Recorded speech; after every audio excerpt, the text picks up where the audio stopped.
Hey guys, today I'm making a tutorial video on combat that kind of is going to be part of a series where I'm going to go through how to fight with a very basic style like I'm showing here, and then we're going to incrementally add more complexity to it.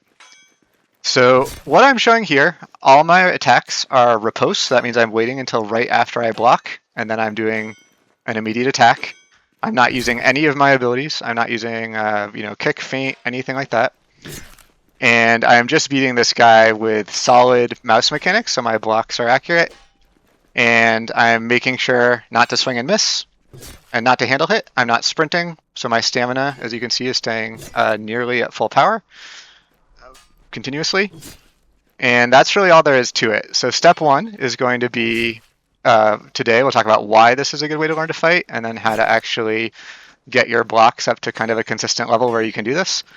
And then step two, we'll start to look at, how we make just a few adjustments like I just did there that will let you take this exact same fighting style and, start to shred through NPCs and other players. Pretty much everything I'm going to say here is extremely effective against players as well.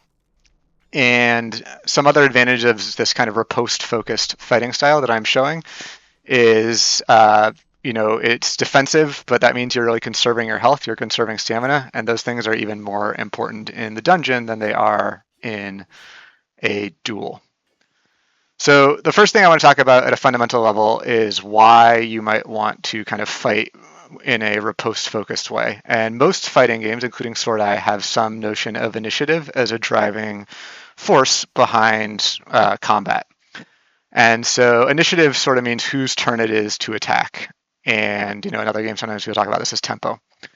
And so when you're doing a normal attack, you have your little charge meter that fills up below your cursor. And that's going to determine how much damage you do. It's one of the key inputs. If you do a very light charged attack, you don't do a lot of damage. If you do a fully charged attack, you do much more damage. And after I riposte, you can see there's a little cursor in the middle, a little sword in the middle of my cursor after I block. And that's indicating that I have a riposte available. So I have about 2 seconds. My sword needs to make contact with my opponent's body before that goes away. So I can't swing at the very last minute. I have to swing a little early. So you usually want to actually riposte within about a second. And during that time, any attack I do starts fully charged. My charge meter is full, and that's true even if I feint or kick or something in between. So when I'm riposting, I'm doing maximum damage swings, but I'm not using any stamina to charge the attack. And furthermore, when I release a riposte and I'm swinging, incoming damage is reduced by half. So if my opponent, instead of backing off and blocking, were to try and ignore my tempo or initiative and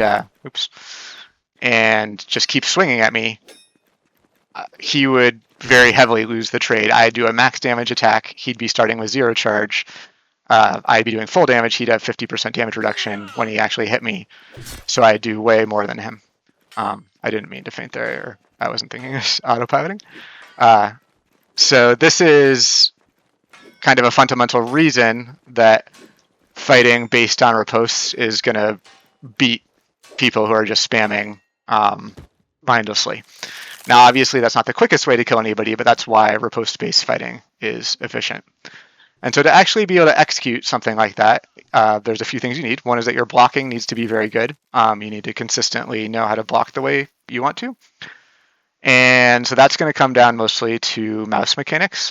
You can go into the controls and keybind your blocks, but I wouldn't recommend that because you end up needing so many keys to attack and block and use all your abilities and sprint and feint and whatnot, that unless you're like a Brood War player who's used to 300 APM and 50 hotkeys or something, you're probably going to have a harder time than you would just getting precise with your mouse.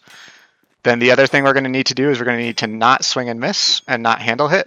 Either of those will get punished. And then the third thing is the movement. So I'm making sure to keep my camera on my opponent so that I can see which way he's attacking. When he's attacking, I'm just gently tapping S to back up to give myself just a little bit more time to react. And when I'm attacking, I'm just gently tapping W to take away his time. I don't want to get too close tapping W because then I'll hit with the handle of my sword, which is bad. So it's kind of an understanding of spacing. And if you master those 3 things, blocking, movement, and spacing, you can, just wear these guys down and wear most players down just with efficient mechanics. You don't even need to do anything fancy. And then once you're a little more experienced, if you just make very small adjustments like I did there, where I just did one feint or one kick, you can start to take the exact same fighting style, add tiny variations, and deal a ton of damage. So how do we actually get good at those three things? One of the key design goals I had for Swordai was to make sure that players have all the training tools they need to actually get to a high level when they're starting from scratch. And the very first thing you want to learn is going to be blocking. And so in your home, from the Learn menu, there's the block trainer. You go here and you summon him, and I'll put it on medium. And you can choose, various modes of what you want him to do. And he's just going to spam attacks at you, and you block, and it keeps track of your, results on the right there. And as you get better, you can increase the speed, etc. So in terms of actual mechanics, though, things that don't just come down to practice, there's a few important things. So the main reason that new players tend to have a hard time blocking is that I'm using my mouse to turn and look at with my head, and then when I press down my right mouse button and start blocking, now I'm using my mouse to control my sword rather than my head. So people have a bit of a tendency to panic and be like, I need to look over there and I need to block, or they'll block very aggressively and make a much bigger input than they need to and move their head drastically. And so you can go into your settings and mess with your click drag sensitivity. I think the default is 0.7. I'll put it way down just for a demonstration purpose. You can see I won't start blocking until I drag my arrow to the end of the circle. And so when my sensitivity is very low, I have a lot of time to very carefully pick the exact block direction I want. When my sensitivity is maxed, there's no circle at all. It's literally going to take the first pixel of input that I give it and block that way. And so when you're new, very high sensitivity, you're going to just input the wrong direction a lot. But if it's too low, you're going to find yourself, blocking very slowly because you're waiting for a long drag to happen. So the default for new players is at 0.7. I think that's not a bad place to start. That gives you a little time to fix it if you realize you're making a mistake, but you can block quickly if you want to. But as you get more experience, you're going to want to move that up. And the key thing you're going to want to look for when you're actually fighting to see if your block mechanics are clean is you can see my cursor is not moving off my opponent much. If you notice that you're doing big turns or big look downs as you're blocking like that, that probably means that you're doing much bigger drags than you need to. You want to get used to doing kind of small minimal drags to initiate your block. And for anyone who's done an FPS trainer like Kovacs or something, I would compare it to shotgun flicking, where you want to just very accurately flick your mouse right onto someone's head. This is like that, but significantly easier. So this is something that anyone can get good at with just a little bit of practice. So the block trainer and good mouse mechanics are going to get us to where we need on that first step of just can we block well. The next part, which you can also practice with this guy, he doesn't take damage, but we need to not be swinging and missing on our ripostes. So I don't want to be, missing off to the side. I don't want to be hitting with the very end of my swing like that. That does a lot less damage. I want to be hitting him right with the middle of my swing. And you can, I'm combo blocking. I won't do that. That's more advanced. We'll talk about it later. But you can practice. You can slow him way down onto very slow or slow so that you have more time. And you can practice just making sure that your posts connect and trying generally when you can to headshot them so you get the bonus damage and trying to kind of hit with the middle of your swing.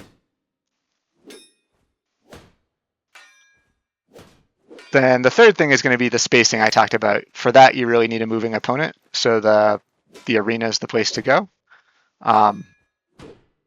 And you can play the arena either offline or on the server. I was playing on the server previously because I think it's a little bit better to practice with your real ping.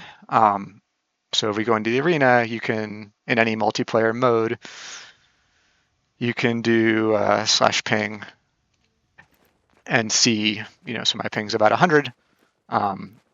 and you can kind of see what your ping's like and get a feel practicing against NPCs or players. Either one might show up in the arena, and work on your blocking there. So that is kind of part one, combat basics. And believe it or not, that's going to be enough if you just do what I was showing. No feinting, no kicking, just good blocks, quick ripostes that are on target, don't swing and miss, don't handle hit.